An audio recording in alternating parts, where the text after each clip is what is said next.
नूतन निरदाभतनुवे श्रीमाधुरीमूर्तये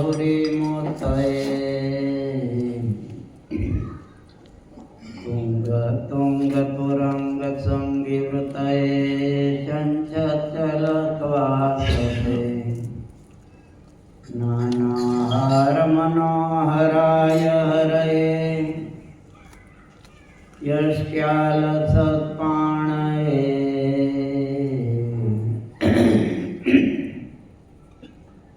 तस्मै श्री गुरवे भवाय सहजानन्दाय वन्दामहे।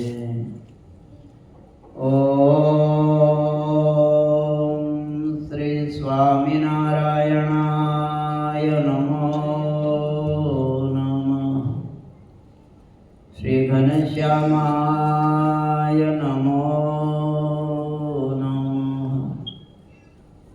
अवतारिणे श्री हरिकृष्णाय नमो नमः। बोलो स्वामिनारायण भगवान की जय। नर नारायण देव की जय।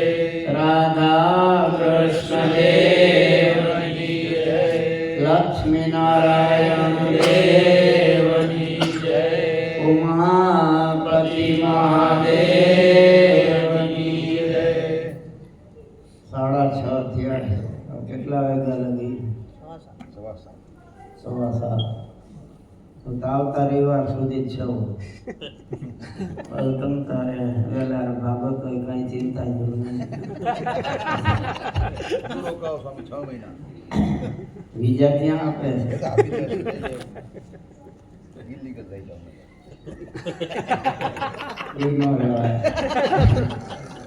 हमारे साधु ने ही नो करा। स्वकार्यम परकार्यम च साध्यते इति साधो। પોતાનું કલ્યાણનું કાર્ય સાધે અને બીજાનું કલ્યાણ કરી શકે એને સાધુ કહેવાય. એટલે ઈ જ ખોટું કરે તો કેમ ચાલે? કઈ બીજાને સાચું શું સમજાવી શકે? અને એ બોધ આપે તો લાગે ખરો. આચરણમાં હોવું જોઈએ. પહેલા મહારાજે કલ્યાણને માટે આપણા માટે શું સમજાવ્યું છે એ ખબર છે? જેમ દીનાનાથ ભટ્ટને મહારાજે પૂછ્યું હતું ને, 18,000 શ્લોક કંઠસ્થ હતા. મહારાજ કે તમારા કલ્યાણને માટે કયો? તો કે એ તો કાંઈ નક્કી નથી કર્યું. તો 18,000 શ્લોક કામના શું? પોતાનું કલ્યાણનું નક્કી ન હોય તો? પછી મહારાજ કે પ્રસંગ મજરમ પાસમ આત્મનઃ કવયો વિદુઃ સએવ સાધુ સુકૃતો મોક્ષ દ્વારમ પાવૃતમ. ભાગવતમાં કપિલ ગીતાનો આ શ્લોક છે. પ્રસંગ અજર અમર પાસ છે ને તમારે સગા સંબંધીનો કેવો લાગી ગયો છે? ગાઢ છે. એ કદાચ બોલાચાલી થાય ન થાય એવું નહીં. સમજ્યા? ચા પીવા બેઠો હોય ને ઓલી રસોડામાંથી કંઈક બોલે એટલે ચાની રકાબી પીવા ન રોકાય. આ ભાગે બાર. સમજ્યા? બાર ભાગે કોઈ પૂછે કેમ છે? બાદશાહી એવી બાદશાહી છે, ચા પીવા નથી રોકાયું. આ સંસારની બાદશાહી આવી છે. બાર દેખાય સારું. સમજ્યા? એટલે સમ્યક જ સાર છે ને સંસારમાં. તો સાચો સાર નથી. સુખ સાચું જોયું રે મૂર્તિમાં. સાચું સુખ ભગવાનની પાસે છે. સુરપુર નરપુર નાગપુર યતીન में सुख नहीं, का सुख हरि के चरण में का संतन की नहीं.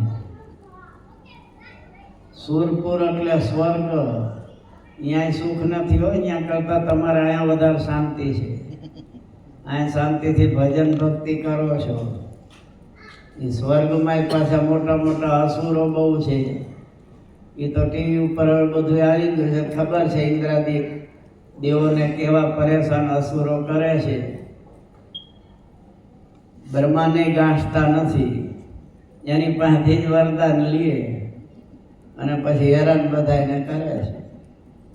એટલે સુરપુર એટલે સ્વર્ગમાં સુખ નથી, નરપુર એટલે મનુષ્ય મૃત્યુલોકમાં સુખ નથી, અને નાગપુર એટલે નીચેના સાત, નહીં તો સ્વર્ગ કરતા નીચે વધારે સુખ છે. શું? ત્યાં સૂર્યની જરૂર નથી, ત્યાં રાત્રિ નથી, મણિઓનો પ્રકાશ જ છે. એટલે ત્યાં એવું પાતાળમાં તો સ્વર્ગ કરતા વધારે સુખ છે, પણ છતાંય ન્યાય શાંતિ તો નથી.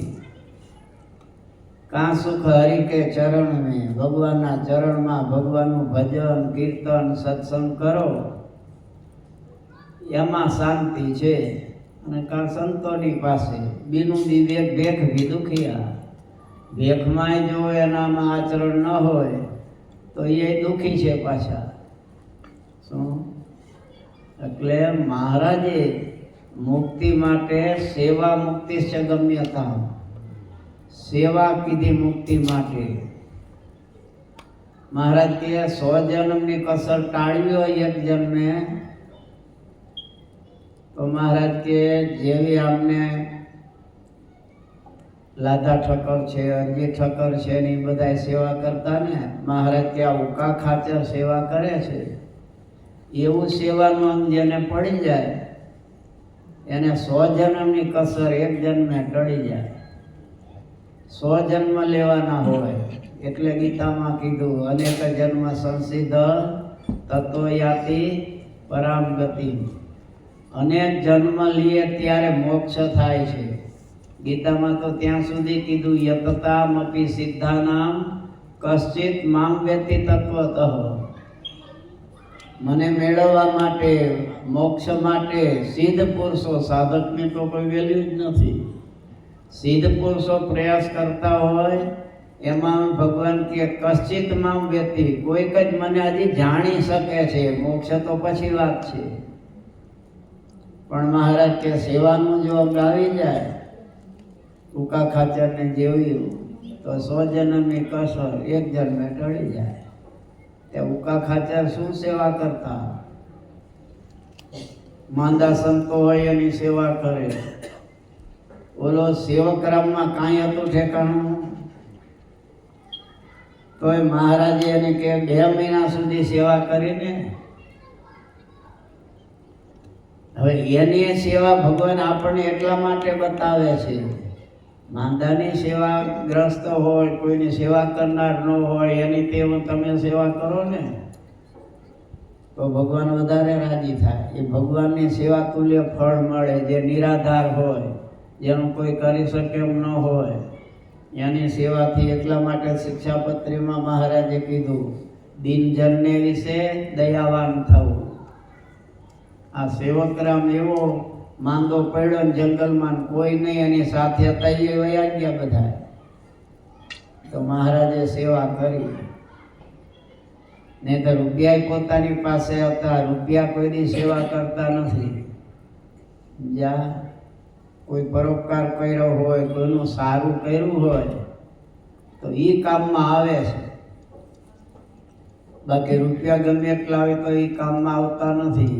અને સાથે તો જતા જ નથી. જાય છે તમારે અહીંયા ઓસ્ટ્રેલિયામાં કદાચ લઈ જતા હોય તો અહીંયા તો પાછા કૂતરા થઈને આવે. એ બધા કૂતરા રમાડતા હોય એટલે કારણ કે છેલ્લે કૂતરામાં એક થાય, છોકરા તો હોય નહીં.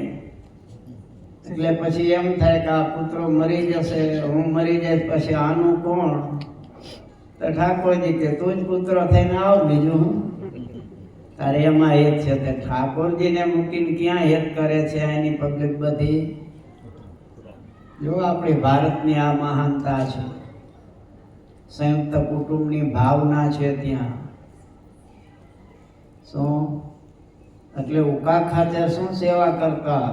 સંતો માંદા હોય એની પગચંપી કરે, એના કપડાં ધોઈ નાખે, એના બહાર જઈ શકે એમ ન હોય સંદાસ તો અહીંયા મંદિરમાં રાખ્યા હોય દાદાના દરબારમાં.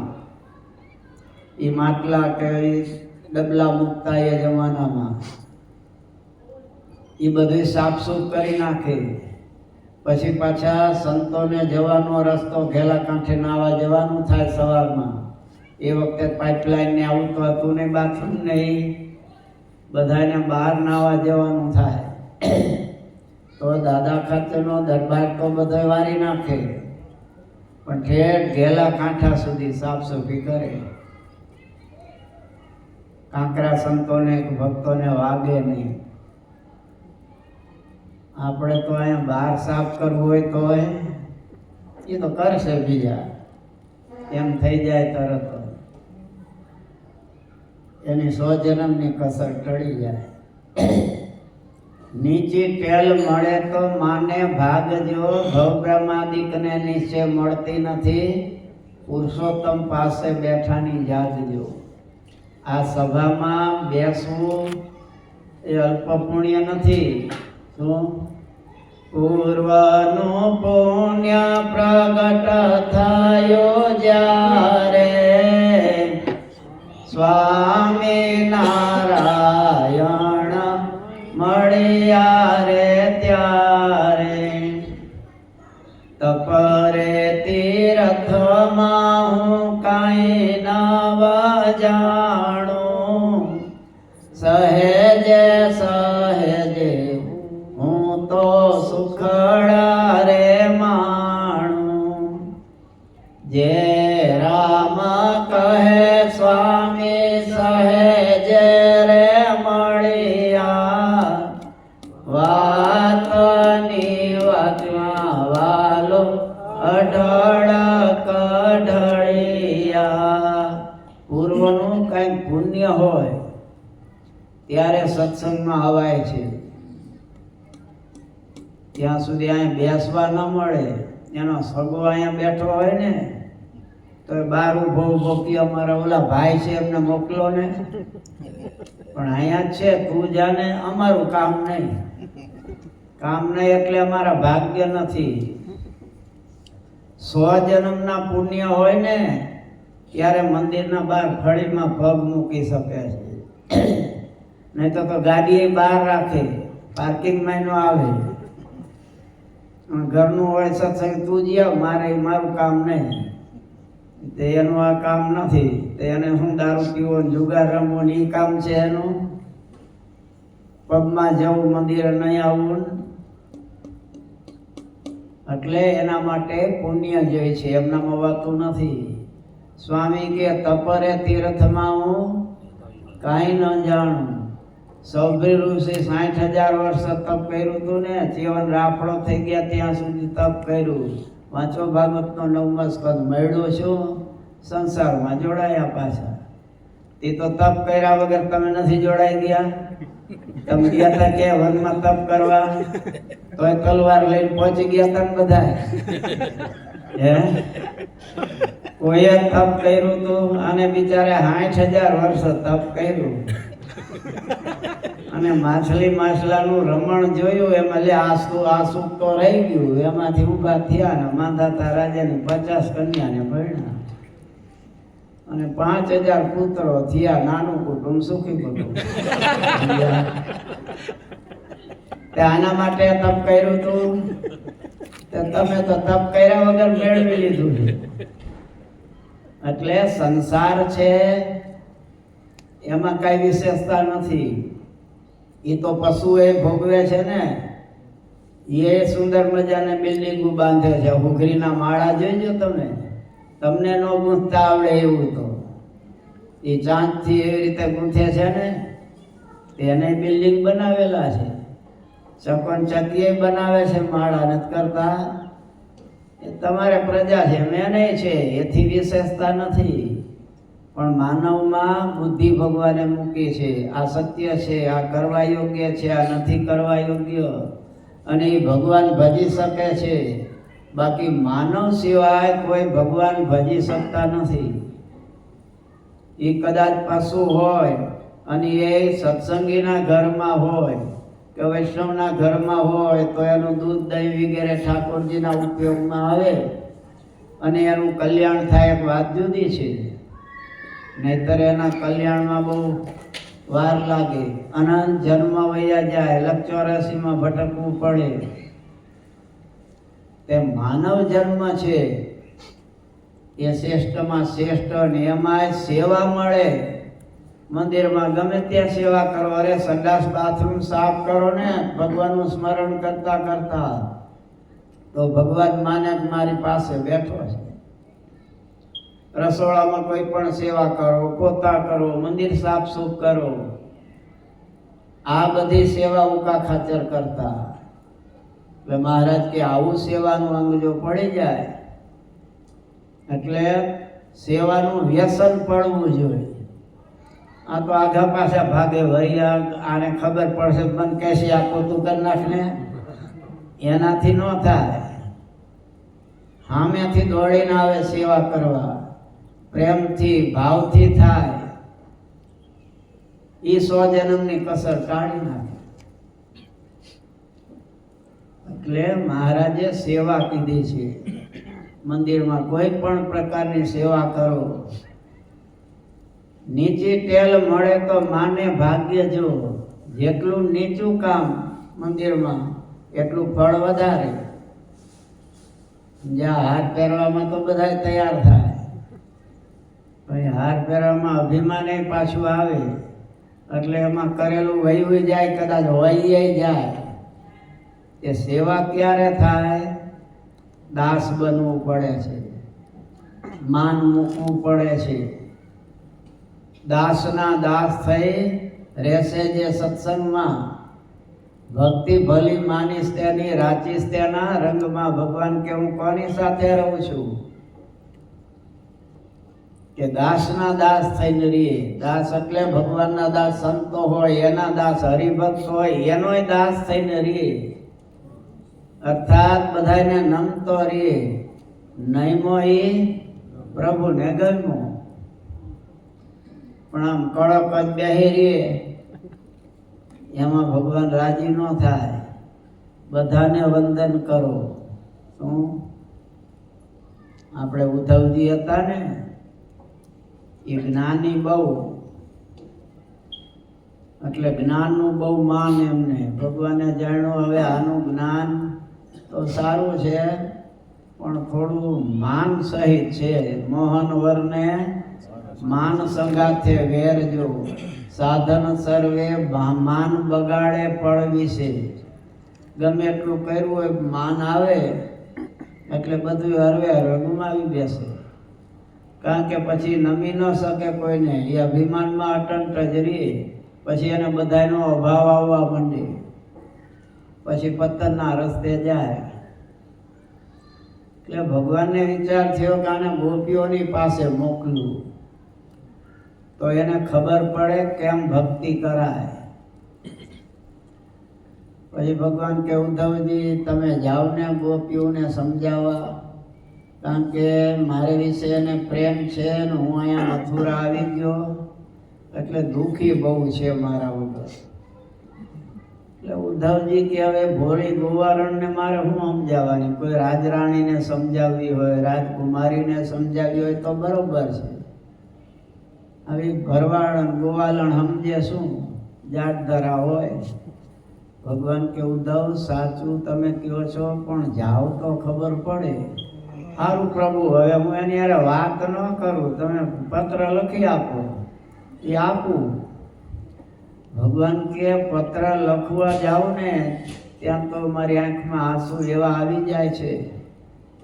એહ માતા પિતાની મોટપ મુખે ઉદ્ધવ કઈ નથી આવતી, અમે ન થઈ સેવાએ હની એ તો અમને ખટકે છે અતિ. ઉદ્ધવ નંદ બાબા યશોદા મૈયા યાદ આવે ને ત્યાં તો કાગળ પલરી જાય છે. એ મારી ગોપીઓ નથી એના પતિને યાદ કરતી, નથી પુત્રોને યાદ કરતી, નથી ગાયોને યાદ કરતી, અને રાત્રિ દિવસ કૃષ્ણ કૃષ્ણ કરીને દુઃખી છે, રોયા કરે છે, મને યાદ કરે છે, મારી સાથે જે લીલાઓ કરેલી છે એને યાદ કરી કરી રાત્રે એને ઊંઘે આવતી નથી. તમે જાઓ ત્યાં 5 દિવસ રોકાજો. તો કે હવે 5 કલાકે ન ફાવે, અહીંયા 5 દિવસની ક્યાં વાત કરો છો? ભગવાન કે જાઓ તો ખરા વૃંદાવનમાં. એ ભક્તિની ભૂમિ છે, એ મથુરા નથી. મથુરા મ કાઢી નાખો અને રા કાઢી નાખો તો શું રહે? થૂ છે. અહીંયા તો કહે છે એ તો કચરા પટ્ટીમાં કરવાનું હોય ને. વૃંદાવનની ભૂમિ તો ભક્તિની ભૂમિ છે. તમે 5 કલાકની વાત કરો છો ને 5 દિવસની ના પાડો છો ને 5 મહિને પાછા નહીં આવો ત્યાં જશો. ઓલું કહે છે ને કાઠિયાવાડમાં કોક દી ભૂલો પડ ભગવાન, તને સ્વર્ગ ભૂલાવું કહે છે. સાંભળા, ઈ આ ભૂમિ છે વૃંદાવનની. ભાઈ ઉદ્ધવજી ગયા અને ગોપીઓને તો જ્ઞાની હતા એટલે મીંડા જ્ઞાન આપવા. સમજ્યા? ગોપીઓ તમે નકામી દુઃખી થાય છો, આ ભગવાન બધે રહેલા છે, આમાં ક્યાં ભગવાન નથી? જલે વિષ્ણુ, સ્થલે વિષ્ણુ, વિષ્ણુ પર્વત મસ્તકે, જ્વાલામાલા કુલે વિષ્ણુ, સર્વ વિષ્ણુમયમ જગત. ભગવાન બધે છે. અરે તમારી અંદર બેઠા છે ભગવાન. તમે નેત્ર બંધ કરી ધ્યાન કરો, પૂરક કરો, કુંભક કરો, રેચક કરો, પછી ભગવાન હૃદયમાં દેખાશે. ગોપીઓ કે ઉદ્ધવ તમે કેટલી કલાક ધ્યાન કરો છો અને તમને ભગવાન કેવા દેખાય છે? ઉદ્ધવ કે હું તો નેત્ર બંધ કરું, લીલું પીળું અંધારું દેખાય છે, ભગવાન તો કાંઈ દેખાતા નથી. તને નથી દેખાતા અને એ અમને ઉપદેશ આપવા આવ્યો છો? કુંભક પૂરક રેચક ક્રિયા ઉદ્ધવ અમને ન આવડે રી, અમે રે આહિરડા ભૂધરના ભોગી. એ તારા ધ્યાનના કનૈયાને તારી પાસે રાખી, અમારે જોતો નથી. અમારે તો અમારી સાથે રાસલીલા કરી હતી, અમારી સાથે છાસદાણ તાણો આવતો, અમારી માટે દહીં દૂધ માખણ માટે નાચતો, તો ઈ કનૈયો અમારે જોઈ છે. આમ કૃષ્ણ કૃષ્ણ આખું વૃંદાવનમાં જ્યાં જુએ ત્યાં ગોવાળિયાઓ ગોપો બધા કૃષ્ણ કૃષ્ણ. સવારે ઉઠે ને ત્યારથી ચાલુ થઈ જાય, તે રાતના 12 વાગ્યા સુધીમાં જાગતા હોય, બધા કૃષ્ણને જ યાદ કરતા હોય. ઉદ્ધવને એમ થયું કે ભજન તો આ લોકો કરે છે. શું? પછી ગોપીઓના પગમાં પડી ગયા. મોટા ભાગ્ય માતાજી મારા, જે કૃષ્ણ મુજને મોકલ્યો, સુણી સુધા સમવાણી તમારી, પ્રેમ સુપીતા હું છડો. ગોપીઓ, અમૃત જેવી તમારી વાણી સાંભળી મને તો આનંદ થયો. ખરું ભજન કીર્તન સત્સંગ તો તમે કરી રહ્યા છો. ત્યાં મથુરામાં જાઓ તો કૃષ્ણ સૂતા હોય ને હે ગોપી મારી ગોપી, નંદ બાબા યશોદા યશોદા કરે છે. અને અહીંયા તમારી પાસે આવું ત્યાં તમે કૃષ્ણ કૃષ્ણ કૃષ્ણ સિવાય કોઈજી વાણી કોઈ બોલતું નથી. માતાજી, મારાથી કંઈક ભૂલ થઈ હોય, બોલાઈ ગઈ હોય તો માફી આપજો.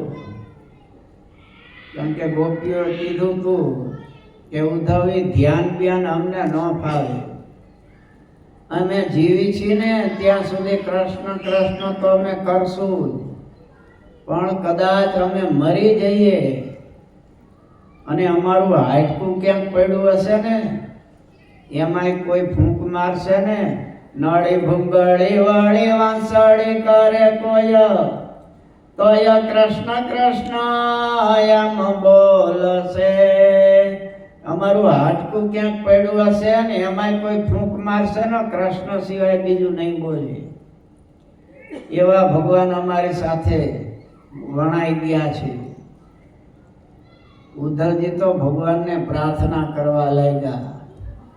આશા મહો ચરણ રેણુ જોસામહમ શ્યામ વૃંદાવને કિમપી ગુલ્મલતાૌષધીનામ યાદોસ્ત્યજમ સ્વજન માર્ય પથમ ચયિત્વા ભેજુર્મુકુંદ પદવીમ શ્રુતિભિર્વિમૃગ્યામ. ઉદ્ધવજી કહે છે આશા અહો એ પ્રભુ હું એવી આશા રાખું છું. દોસ્ત્યજ સ્વજન માર્ય પથમ ચયિત્વા. આ સંસારનો પાસ છોડવો બહુ કઠિન છે. આ તમે બેઠા છો બધાને બરાબરની શાંતિ જ મળે છે ને. કોઈને હરખી સાચી રીતે પૂછી તો સાચું સુખ કેટલાને છે. પેલા એમાં તો ભણી તૈયાર થઈએ, જોબ મળી જાય, નોકરી મળી જાય એટલે છોકરી તો મળવાની છે.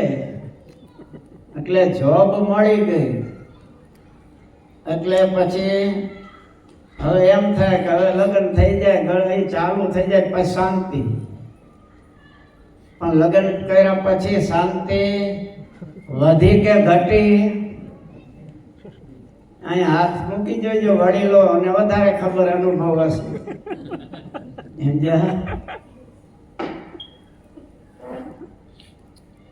ઉપાધિ ઘટી કે વધી? તોય છૂટે છે, અવાય છે. અહીંયા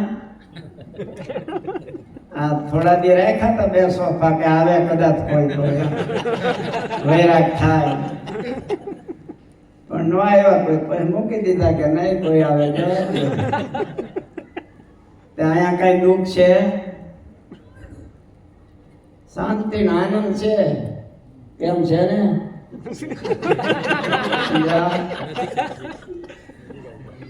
કોઈ નથી આવતું ને. યા દુસ્ત્યજ સ્વજન માર્ય પ્રથમ ચૈત્વા. દુખે કરીને આ સંસાર ન છોડાય.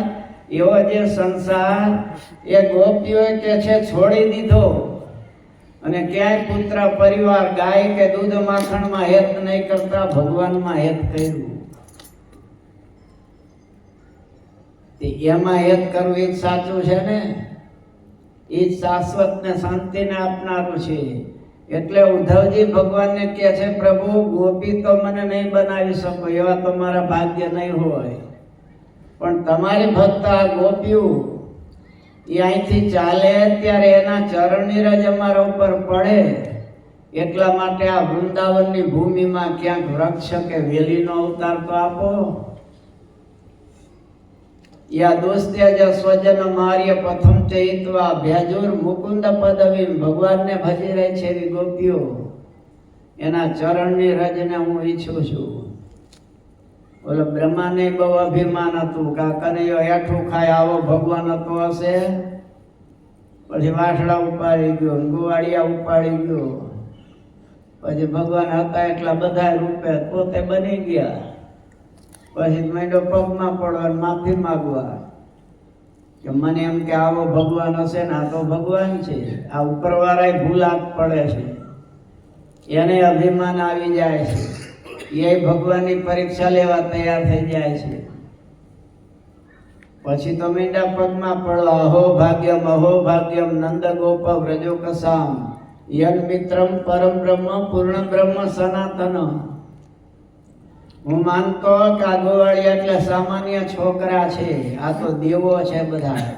આ ગાય અને વાસળાઓ ઋષિ મુનિઓ છે જે ભગવાનની સાથે રમી જમી આનંદ કિલોલ કરી રહ્યા છે.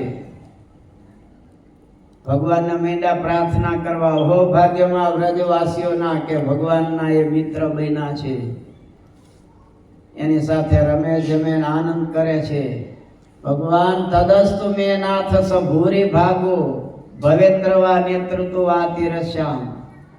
પ્રભુ મારા એવા કોઈ પુણ્ય હોય તો મને આ વૃંદાવનની ભૂમિમાં જન્મ આપો. ભગવાન કે ગોવાળીઓ બનો એવું તમારું ભાગ્ય જ નથી. જો એટલે સ્વામીએ કીર્તનમાં લખ્યું ભવ બ્રહ્માદિક ને નિશ્ચય મળતી નથી પુરુષોત્તમ પાસે બેઠાની જાગજો. આ સભામાં એ આવીને બેસી ન શકે, એના પુણ્ય નથી એટલા. અને એટલા પુણ્ય હોય તો હું કામ ઉપર રહીએ? એ મંદિરમાં ન આવી જાય? પણ નથી ભાગ્ય. ભાગવતમાં લખ્યું છે આ 10મા સ્કંદમાં, તદસ્તુ મેં નાથ સ ભૂરી ભાગો. મારું એવું મહાન ભૂરી એટલે મહાન ભાગ્ય હોય તો આ વૃંદાવનની ભૂમિમાં મને ત્યાં જન્મ આપો. છેવટ વૃક્ષ કે વેલીનો અવતાર આપો. અરે ઘાસનું ભોથું બનાવો કે તમારી ગોતી અહીંયાથી નીકળે ને એની રજ મારા ઉપર પડે તો હું પાવન થઈ જાઉં. જતકુનું વટણાંત વાંચો, સમજ્યા?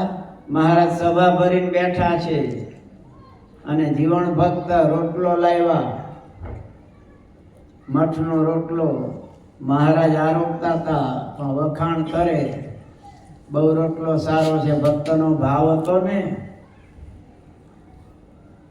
એટલે બ્રહ્માનંદ સ્વામી કે મહારાજ કાં એકલા એકલા સાને મને ખાઈ લેવાય, કાં બોલવું હોય તો બધાને વેચીને અપાય થોડી થોડી પ્રસાદી. મહારાજ કે ના, આ પ્રસાદી મળે નહીં કોઈને.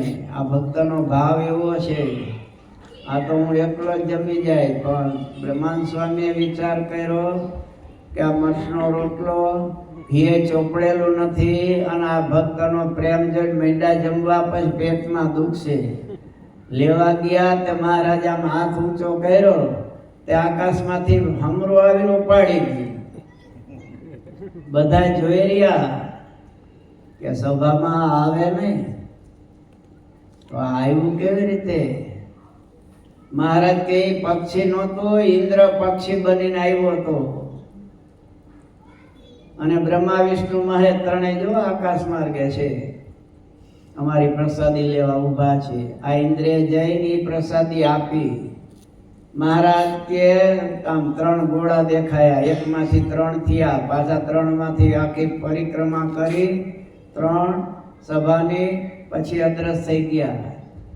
મહારાજ કે બ્રહ્મા વિષ્ણુ મહેશ ત્રણેય દેવો કાયમને માટે આ સભાના સંતના અમારા દર્શને આવે છે. દૂરથી દર્શન કરી શકે છે. આજે સત્સંગ આપણે કરીએ છીએ, કથા વાર્તા સાંભળીએ છીએ ને પદ્મ પુરાણમાં લખ્યું છે, વૈકુંઠમાં નથી. ન્યાય આ સત્સંગ નથી થતો વૈકુંઠમાં. વાંચો ભાગવતનું મહાત્મ્ય, એમાં લખેલું છે કે આ હરિરસ છે, ભગવાનની કથા રૂપી અમૃત. એ કહે છે વૈકુંઠ ધામમાં નથી. હું નથી કહેતો, આ પદ્મ પુરાણમાં લખેલું છે. ભાગવતનું મહાત્મ્ય વાંચી જોજો એટલે ખબર પડશે તમને. એટલે કીધું છે કે ભવ બ્રહ્માદિકને નિશ્ચય મળતી નથી. પુરુષોત્તમ પાસે અહીંયા બેસવાની જગ્યા એ આપણા મોટા ભાગ્ય છે કે આપણને સત્સંગ થયો છે. એટલે નિદ્રા દેવી ન આવી જાય ભાઈ, ત્યાં ઠંડો વાતાવરણ થઈ ગયું છે ને અંજા, એટલે કદાચ આવી જાય. ઓલા રાવણને કુંભકર્ણને ભગવાને માર્યો ને એટલે એમની પત્ની નિદ્રા દેવી એ રામજી પાસે આવીને રડવા માંડ્યા, તમારા પતિને મારી નાખ્યો ને હવે મારે શું કરવું? ભગવાન કે શું કરાય તમારે? ભગવાનનું ભજન કરાય. તો કે પણ અમે તો રાક્ષસો, તમો ગુણી, અમે ભજન ન કરી શકીએ. ભગવાન કે તમને એક ઉપાય બતાવો. તમારે સત્સંગ ચાલતો હોય ને ત્યાં ખૂણામાં ઊભો રહેવું અને આમ બધા સામું જોયા કરવું. સહેજ કોઈ બેદરકારી રાખે એટલે તરત એની ઉપર ચડી બેસવું. એટલે એ ઊંઘા કરશે, કથા તમારે સાંભળી જવી. કથા એને ઉઠલાવો તો એ કુંભકર્ણના પત્ની આવી માથે બેસી જાય, પછી તમને થાક મળે. કથા તો એ સાંભળી જાય.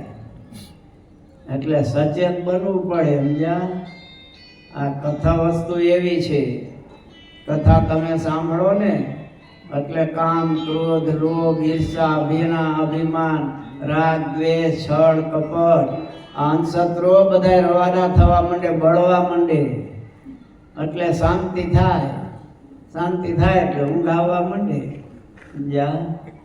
એટલે બહુ ધ્યાન રાખવું. આ દુર્લભ લાભ આપણને મળ્યો છે. આ સેવાય બીજાને મળે નહીં. એને સેવા કરવી હોય તો દેવો આવી ન શકે અહીંયા, એને પ્રવેશ ન મળે. આ હનુમાનજી ગણપતિ એટલા માટે અહીંયા રાખ્યા છે. એ અહીંયા જ રોકી રાખે કે ભાઈ તમારું કામ નથી અહીંયા, જ્યાં ન અહીંયા આવી શકે. એ દુર્લભ વસ્તુ આપણને સુલભ થઈ છે. ભગવાનની દયા થાય, ભગવાનની કૃપા થાય ત્યારે આ સત્સંગમાં બેસવા મળે છે. એમનામ બેસવા ન મળે. એટલે એ સત્સંગનો યોગ તો થયો છે. ફરી પાછો જન્મ ન લેવો પડે, ભગવાનના ધામમાં જવાય એવું કાંઈક કરી લેવું જોઈએ. શું નહીં તો 84 લાખ યોનીમાં પાછું જવાનું થાય તો શું? ઓલા નથી જગતમાં કહેતા, ઓલા માણસ મરી જાય ને તો આપણે શું કહે ભગવાનના ધામમાં ગયા. તે ઘણા શું કહે ફલાણ ભાઈ પાછા થયા. પાછા થયા એટલે અહીંથી સંસારમાંથી પૂરું થયું, બીજી જગ્યાએ પાછો સંસાર ચાલુ કર્યો. એ પાછા થયા કહેવાય. તે ભગવાનના ભક્ત પાછા ન થાય, એ ભગવાનના ધામમાં જાય. પણ ભગવાનના ધામમાં જવા માટે ભગવાન કૃષ્ણ ભગવાનના ઉપાસક હોય તો ગીતામાં ભગવાને બધું બતાવવું છે. એ પ્રમાણે રહેવું પડે ને. એ જ પ્રમાણે મહારાજે શિક્ષાપત્રીમાં આપણને કીધું છે. અને આ વસંત પંચમીનો પાછો ઉત્સવ આવશે. અમારા મૂળીમાં 3 દિવસનો શિક્ષાપત્રીનો 200 વર્ષનો ઉત્સવ અમદાવાદમાં છે, ઉત્સવ ભુજમાં છે. આ બધા ઉત્સવ અત્યારે તો શિક્ષાપત્રીનું ચાલે છે ને વધારે. 200 વર્ષ પૂરા થયા મહારાજે શિક્ષાપત્રી આપી છે. તો એમાં જે લખેલા છે નિયમો એ કોને પાડવાના? કાળિયા ધોળિયા માટે છે કે આપણા માટે છે? તો એનું અનુસંધાન રાખવું પડશે ને. અક્ષરધામમાં જવું હોય તો મહારાજ કેમ કરવું પડે ને. મોદીની ભાઈબંધી કરવી હોય તો મોદી કી એમ કરવું પડે ને કે રાહુલની જેમ કરો તો મળે. બધેથી જાય હરવે હરવે જા. એટલે મહારાજે આજ્ઞા કરી છે એ શિક્ષાપત્રી. જો બ્રહ્માનંદ સ્વામી છે ને એને કીધું છે અક્ષરધામમાં જવું હોય તો સચોટપણે ભગવાનની આજ્ઞાનું પાલન કરજો. કહત બ્રહ્માનંદ કહા રાજ પોપા બાઈ કો તો નહીં હૈ. બ્રહ્માનંદ સ્વામી કે ધ્યાન રાખજો, ત્યાં પોપાબાઈ નું રાજ નથી કે પેસે ગયા. સમજાય? ઓસ્ટ્રેલિયામાં બિનકાયદેસર કદાચ વિઝા વગેરે પેસી જશો, પણ અક્ષરધામમાં પહેરાય એવું નથી. ધ્યાન રાખજો. કહત બ્રહ્માનંદ કહા રાજ પોપાબાઈ કો તો નહીં હે. બ્રહ્માનંદ સ્વામી કે પોપાબાઈ નું રાજ નથી, પેસી જશું. ત્યાં તો બહુ કડક બધું છે. પોપાબાઈ ના રાજની તો ખબર છે ને? ન ખબર હોય તો ખબર પાડું. જ્યાં પોપાબાઈ ના રાજમાં એક ખેડૂતને ઘઉં વાવવા હતા. એ ઘઉં તો હતા નહીં બિયારણ. એટલે શેષને કે તમે મને 12 માણા એટલે એવું હોય વાસણ, એ 12 આપો, હું તમને મારા ઘઉં પાકે એટલે એના ડબલ તમને આપી દઈશ. 12 માણા લઈ જાઉં ઘઉં અત્યારે, અને 12 ના 24 તમને આપી દઈશ પાકશે એટલે. તે આપ્યા, એને વાવ્યા, ઘઉં તૈયાર થયા. એટલે કે શેઠ ચાલો આવી લઈ જાઓ. શેઠ લેવા ગયા એટલે આને ઊંધું માણું મૂક્યું અને ઉપર આમ નાખ્યા. શેઠ જેવા માન રહ્યા એ લ્યો હાલો 1 માણું, હવે મારે ડબલ આપવાના તમને. શેઠ કે મેં હવરા માણે આપ્યા છે અને તું હવરા માણે ક્યાં આપ? આમાં મારે ખોટ જ જાય ને. તો કે હવડાની કાંઈ આપણે એ વખતે વાત થઈ નથી. હું તો ઊંધા માણે આપું, લેવા હોય તો લ્યો, નહીં તો કાંઈ નહીં. આ કે હું પોપાભાઈને ફરિયાદ કરું એમ કાંઈ ચાલે? ઊંધા માણે લઉં મારે ખોટ જ જાય ને. એને ફરિયાદ કરી. પોપાભાઈએ બોલાવ્યા, બોલાવો ખેડૂતને. એમ કાંઈ એવું કરે ચાલે? ખેડૂત આવ્યો, કેલા અને કેમ નથી આપતો? કે હું ક્યાં ના પાડું છું, લેતો નથી.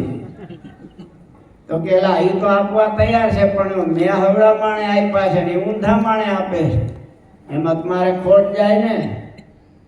ના ઊંધા માણે તો ન લઉં, તો ઓલો કે હવરા માણે હું ન આપું.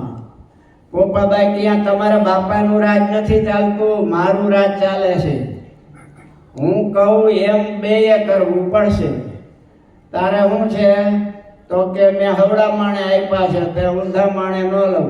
એટલે તારું કહેવાનું શું છે? તો કે એવું કઈ શરત કરી નહોતી હવડાની, એટલે હું તો હવડા માણે આપું. તો કે તમારા એકયનું નહીં ચાલે, જાઓ હું હુકમ કરું છું, આડા માણે થાય એટલે આપી દઉં. હવે આડું માણું મૂકે તો બે ચાર કદાચ રીએ તો. એટલે બ્રહ્માનંદ સ્વામી કહે છે સમજ્યા, કહત બ્રહ્માનંદ કહા રાજ પોપાબાઈ કો તો નહીં હે, અહીંયા પોપાબાઈ નું રાજ નથી. સમજ્યા? અમે નાના હતા ને ત્યારે અમારે એક પુસ્તકમાં ગંડુ રાજાની કથા આવતી. પૂરી એક અંધેરી ને નામ જ શું પૂરીનું? અંધેરી નગરી. પૂરી એક અંધેરી ને ગંડુ રાજા, ટકે શેર ભાજી ટકે શેર ખાજા, બધી ચીજ વેચાય ત્યાં ભાવ એકે, કદી સારી બુરી ન વેચે વિવેકે.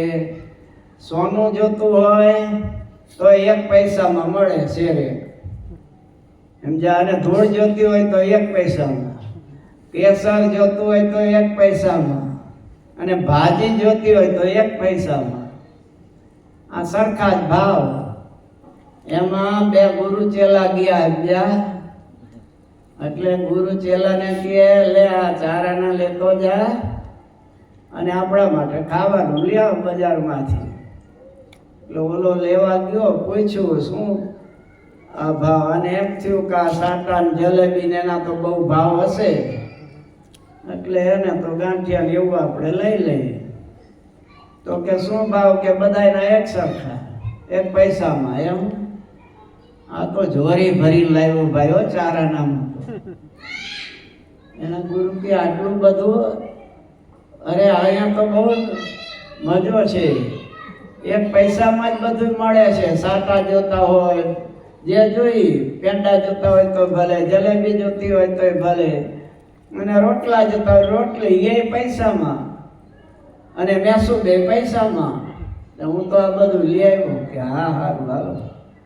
2-3 દી થયા પછી ગુરુ કે અહીંયા રોકાવાય નહીં, હાલો બીજે ગામ વયા. અહીંનું ઠેકાણું ન હોય કાંઈ, અહીં બધું હરખું જ હોય. ચલો કે તમારે જવું હોય ત્યાં, એ બીજે સુદર્શન ચક્ર ખાવા જવું એના કરતા અહીંયા ચકમ ચકા જ છે. અને સાવ સસ્તું ભાડું અને સિદ્ધપુરની યાત્રા જેવું છે. આવો કોઈ જવા દે? ગુરુ તો નો રોકાણા, ચેલા ભાઈ રોકાઈ ગયા. સમજ્યા? અને પાછું મફતિયું મળી જાય ખાવાનું ભાઈ. અને 1 પૈસામાં તો એને ઘણું મળતું હતું, એટલે 1 પૈસો તો માગીને ગમે ત્યાંથી થઈ જાય. આ તો પછી ભાઈ જેવા લક્ષ જેવા થઈ ગયા ભાઈ. ખૂબ ખાધું ને, એ બાસુંદી ખૂબ પીધી, લસુન ખાધો, ઢેબર ખાધા, અને એ લક્ષ જેવા બોલો ચણો છે ને પાણીમાં જેમ નરિયેળ ફૂલાય ને એમાં છેલ્લા ભાઈ તો ફૂલાય 1.5 મણના થઈ ગયા ભાઈઓ. એમાં 4 ચોર લોકો ચોરી કરવા ગયા. એ 4 જણા એક હારે વંડી ઠેકવા ગયા. એમાં 4ના વજનથી આખી વંડી પડી અને આ 4 દબાઈ ગયા, મરી ગયા. રાતે 2 વાગે કોણ અહીંયા હાજર હોય? 4 મરી ગયા. ચોરની માને ખબર પડી એટલે એને ગંડુ મહારાજાને ફરિયાદ કરી કે મારા 4 દીકરા આ પટેલની દિવાલ પડી એમાં મરી ગયા. કે બોલાવો પટેલને. આવી કાચી દિવાલો કરાય? આ મરી ગયા 4 ચોર. પટેલને બોલાવ્યા. કોઈ એમ પૂછતું નથી કે 12 વાગે 2 વાગે હું કામ વંડી ફેંકવા ગયા હતા. આ સીધા જ મરી ગયા હતા. તો પટેલનો વાંક આવ્યો. પટેલ કે એમાં હું શું કરું? મને જ કઈ દિવાલ ચમકાન ચણતા આવડતા નથી. મેં તો બોબીને કીધું તું કે મકાન કરી દેજો. એટલે એને કહ્યું છે કે બોલાવો બોબીને. કેમ કયો આમ ચાલે કાંઈ? આવા બધાન કરી દે છે. આ 4 મરી ગયા એને ખબર છે. બોબી કે મારે કેટલી જગ્યાએ કામ ચાલે છે, હું 6 કલાક થોડો અહીંયા ઊભો રહું. હું તો માણસોને કળિયાને કહી દઉં કે આટલું આ કામ કરી નાખજે, હું તો પછી ત્યાંથી નીકળી જાઉં. મારે કેટલી જગ્યાએ દેખરેખ રાખવાની હોય. એ સારું, હાલો બોલાવો કળિયાને. કળિયાને બોલાવ્યો. કેમ આવી કાચી દિવાલ કરી? કળિયો કે હું તો પથ્થર મૂકું, ગારો દેવા વાળાનો વાંક છું. ગારો ઢીલો આપ્યો હોય અને એના ઉપર મારે પથ્થર મૂકવા પડે એટલે પછી પડી જાય. એમાં બીજું શું થાય? બોલાવો ગાડીઓ કરવા વાળા મજૂરને. મજૂર હાજર થયો. મજૂરને કે આવો ઢીલો ગાળો દેવાય? આ 4 મરી ગયા, કાચી દિવાલ રહી એમાં. એ કે એમાં મારો હું માં? હું કાદવ પાણી નાખતો તો માટીમાં, એમાં મુલાજી અહીંયાથી નીકળ્યા અને મુલાએ માથે ટોપી લાલ હતી, લાલ કાળું ફૂંકું હતું. હું જોવા રહ્યો, એમાં પાણી વધારે પડી ગયું. બોલાવો મુલાને. આ પાણી નાખે છે એ વખતે જ એને મુરત આવ્યું નીકળવાનું. એને ઈ ભાન છે કે આ પાણી વધારે પડી ગયું, એમાં 4 મોત થઈ ગયા.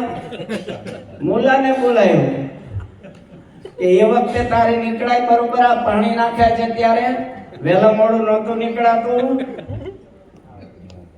ચાલો આ મુલાનો વાંક છે, એને ફાંસીએ ચડાવી દો. હવે ફાંસીએ ચડાવવા લઈ ગયા ભાઈ. હવે આ મુલો પાછો દુબળો, ફાંસી આમ રાખે હોહરી નીકળી જાય. ગંડુ મહારાજા, તમારા હુકમનું પાલન થાય નથી. કેમ? મારા હુકમમાં ફેરફાર ન થાય. આ મુલો છે પણ એ બહુ દુબળો છે, હોહરી આમ નીકળી જાય છે ફાંસી. તો જાડીઓ ગોતો કો.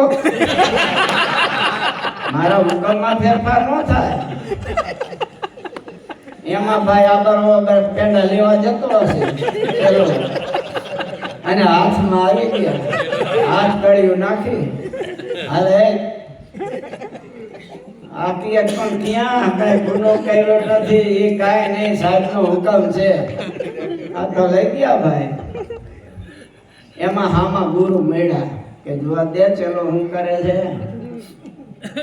એ હાથ કળીને કેલા હું ગુનો કર્યો કાંઈ ખબર નથી, હું તો હાઈલો જતો તો સીધી પહેરાવી દીધી કે ફાંસી દેવાના છે, આટલું કીધું.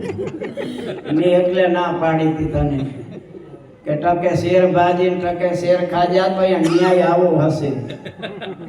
હવે હાલ હું પાહરું કરું છું. બે ગયા, એકબીજા કાનમાં ઈશારાથી સમજી લીધું. સમજા? એટલે ગુરુ કે મારે ચડવું છે ફાંસી. બોલો કે નહીં હું ચડું. ગુરુ કહે નહીં હું ચડું, ચેલો કહે નહીં હું. બે બાજવા માંડ્યા ફાંસીએ ચડવા માટે. એટલે વરી પાછા સેવકો સિપાઈ ગયા ગંડુ મહારાજા પાસે. એકને ચડાવવાનો છે, 2 આવી ગયા છે. એ બાજે છે, બોલો કે હું ચડું, આ કે ના મારે ચડવું છે. ગંડુ મહારાજા આવ્યા, મરવા બે તૈયાર થાય છે. ચાલો હું આવું. ઈ આવ્યા.